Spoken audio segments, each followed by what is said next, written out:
Hello everyone, this is Tara Woodruff from CoachTaraWoodruff.com, also known as the Helpful Entrepreneur, and I dig this light shining on my face.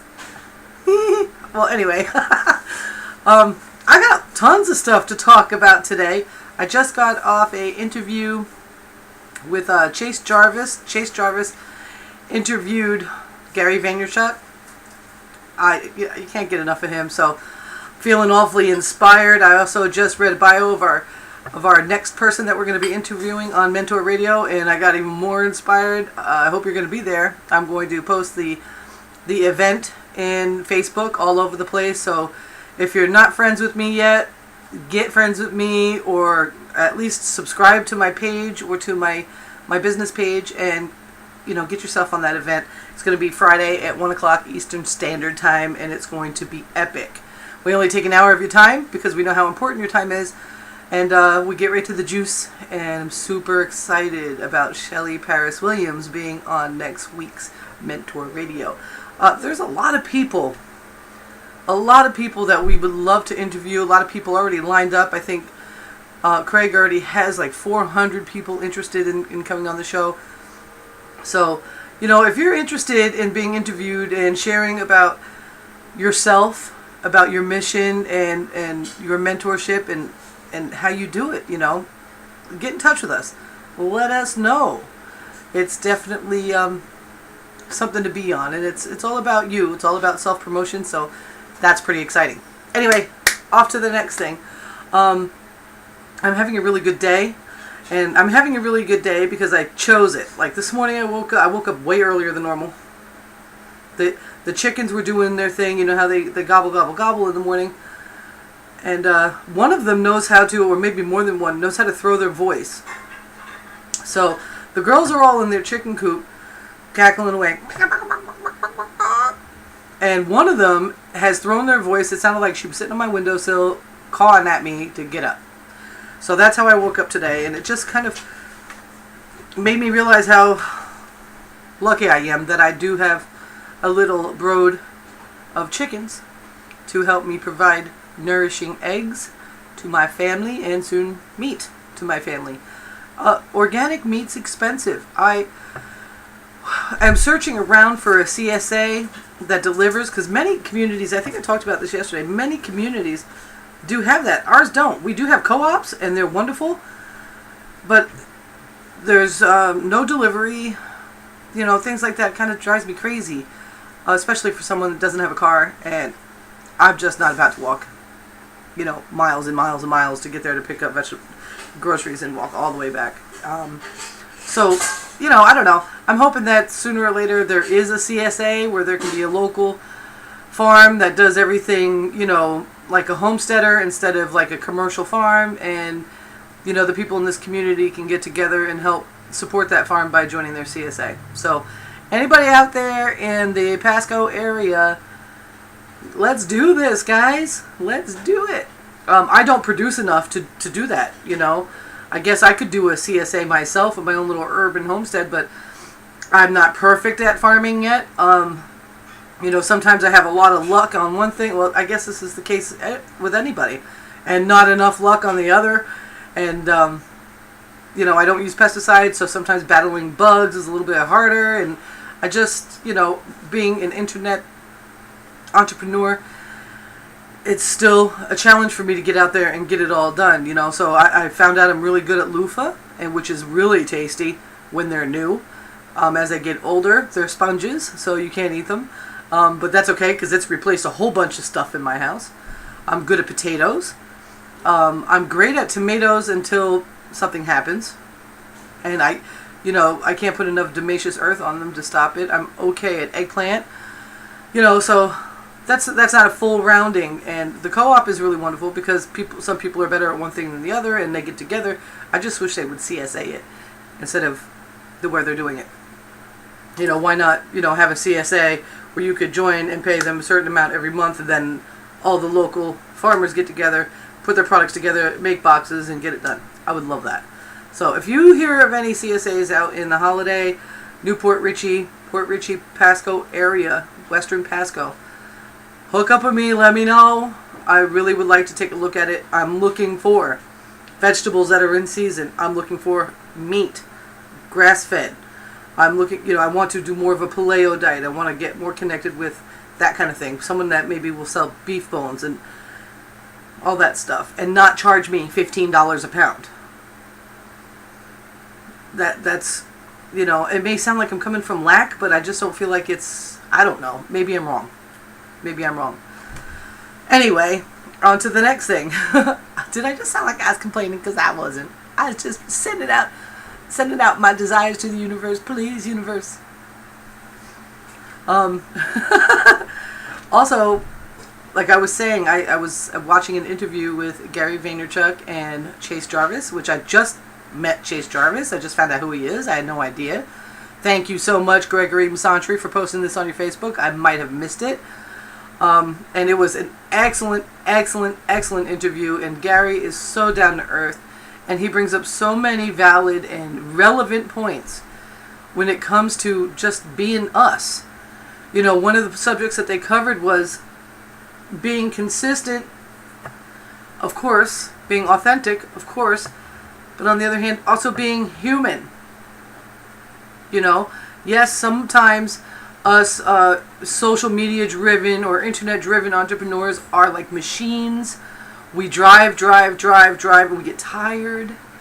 And some of Gary's advice and Chase's advice was, be human. If you're tired, tell them.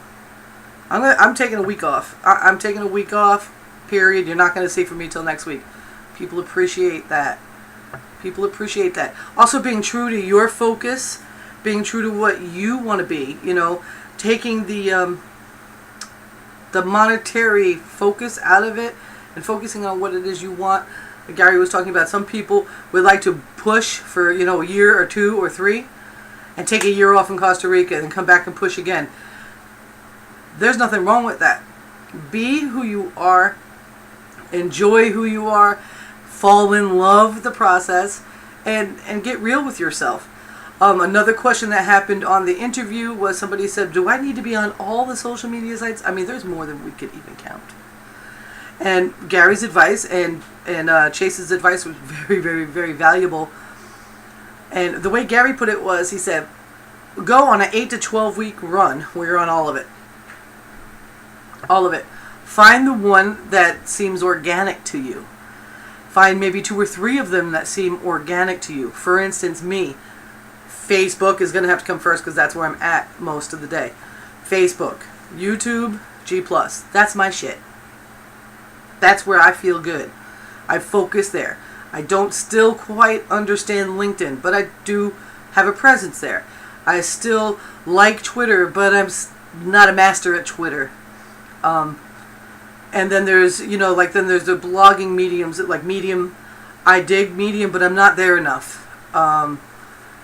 Instagram, I'm probably the only person left in the world that doesn't have a smartphone. Yeah. So Instagram's out. So my daughter runs her Instagram. So she's learned where she's got a niche, where she is comfortable. She is real comfortable with a phone in her hand. That's who she is. So she's able to Instagram, Facebook, Twitter, all right from her phone and get it done the way that it's best for her and her business and her desires and how she's evolving in her social media output. So, yes, don't be afraid of not being an expert at something. Don't even worry about being an expert at it. What you got to do is be there. Find out the 3 best places for you that feel comfortable to you, where the storytelling there is exactly how you organically would be. And then, after that 8 to 12 week run, focus on those. Focus on those. And maybe once a week, 2 times a week, connect with the other sites that you're not so organic on, just to keep yourself consistent and in front of people. But work as hard as you have to and be human. Gary was talking about one of his friends, I'm so tired. Sometimes it can be very tiring. Sometimes it is very tiring. Sometimes, though most of us seem to work on passion and purpose, we still get exhausted. It's not the same way the exhaustion happens when you're doing something you do not love. But we do have to recognize when we need to take a break. So he was discussing, this one person was talking about, 16, 18-hour days, busting it out, and, valuable content everywhere all the time. Why not both? And he was asking Gary, why? What do I do? And Gary said, work less. Streamline your time frame during your workday to get it done. Now, sometimes, especially in this free-flowing kind of business, your workday may be consisted of 2 hours in the morning, 2 hours in the afternoon, and 2 or 3 hours in the evening. If that's how it's going, because sometimes that is, you're on webinars in the evening, maybe you're hosting them or going to them for content, or whatever it is, calls, there's all sorts of different things. Or in the afternoon, you might be like today, this afternoon I spent watching Chase and Gary talk. And then in the morning I do the autoresponder and so forth, and I like to get, now that I'm doing this video challenge and now that I have some makeup that's good for me to put on my face, I get in the shower earlier than I normally would. Usually that would be an evening thing. And I get my face on, get my video done. Just figure out how it feels for you organically. If it's better for you to get it done in one shot, okay? Get your income producing activities, your autoresponders, reach out to your list, your blog, and your video done ASAP. Then do the extra stuff that keeps your mind sharp, like watching Gary and Chase, like getting on a webinar, learning something new, kind of stretching yourself out the box. If you're stretching yourself out your comfort zone at all for any reason, it's good for you. I'm not talking about going against your grain. I'm talking about creating more grain. I'm talking about getting outside your box. I love video, but I watched myself slack. I saw that I was doing it and I was coming up with excuses, and I had like a bad toothache, and that kind of set me off, and then all that shit can get a snowball and turn into a monstrous amount of procrastination that's just not acceptable. So I had to kick my own butt, because I am my own boss, and get on a 90-day video challenge. This is day 7. I've never finished one before. And one of the things that I'm teaching myself and learning about myself now is that a lot of times in my life I quit shit before it was done. And that part of me has to arrest itself so that I can get the things I want done, because there's no reason why from one point of the year to the other end of the year that you're in the same position if you're doing the action, right? So you gotta commit yourself to an action and do it. And do it in 90-day runs. Do it in 60-day runs or 20, 30-day runs. And then take a little, reinvent, take a little self-analyzation, get to know who you are, and move on to your next run. And keep going until you actually start seeing improvement from one point of the year to the next. Because I tell you, if you're not improving from one point of the year to the next, that may have been a lot of my dissatisfaction in when I had a job or just above broke, was that no matter how good I got, or how hard I worked, or how much I poured into what I was doing, I was not seeing improvement in my life at all. I was passed over for promotions. I was all sorts of crazy stuff that was not because of me and my lack of skill or motivation or any of that. It was because it just wasn't happening for me there. And it wasn't the right place. And it was the universe telling me, this is not the right place. What would be the use of you progressing in this place that's below you? What would be give yourself some credit. Really get on top of your self-worth, because you're valuable, valuable, valuable. No matter what. I know you are. Get in your position and run with it. And have patience with it. Be really, really, really human. Be consistent. Be valuable. And say sorry when you're wrong. That's another thing that Gary was talking about. Being able to apologize for something you did wrong holds a lot of weight. A lot of people do something wrong and they just pretend like they didn't. I experienced that recently. I came across a couple of people that just were doing the wrong thing to people. And instead of them saying, gosh, I'm sorry, they had all these excuses of why. And we didn't know. And yeah, you did, because I know you. I know the difference between your right ethics and the wrong ones. I know you know because you talk this talk, but you walk this walk.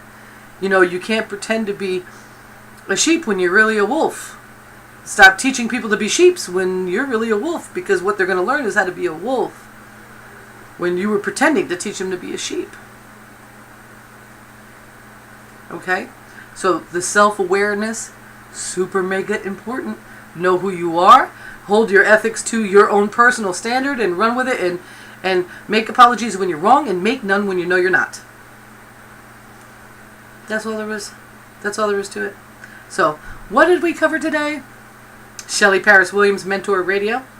Keep your eye out for the event. CSA, West Pasco, please, please, please. And Gary Vaynerchuk and Chase Jarvis. This is Coach Tara Woodruff coming to you out of my home office here in Holiday, Florida. And I urge you to like, comment, subscribe, post, G+ comment, tweet, Facebook, and of course, go to the website I got in the description right here immediately and check out my blog. Thank you. Bye.